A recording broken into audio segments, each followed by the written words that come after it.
التعليم الفني نهضة قادمة لمصر، صناعيا، زراعيا، تجاريا، وفندقة.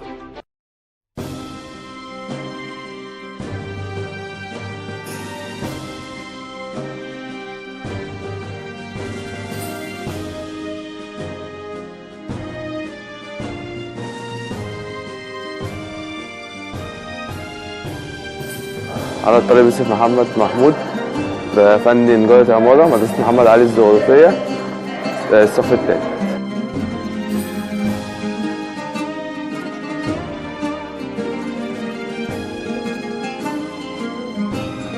اتعلمنا القواطيع، السلالم، الشبابيك، الأبواب، بإذن الله الترم التاني في الألمونتان.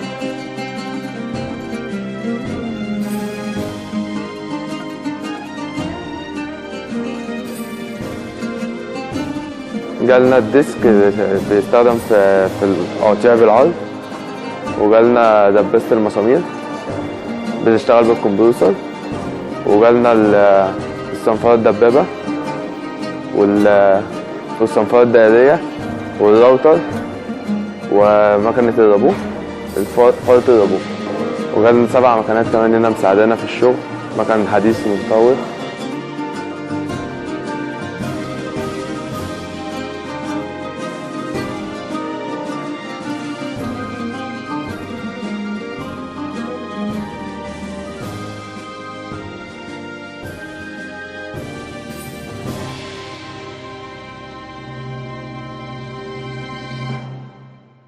التعليم الفني نهضة قادمة لمصر.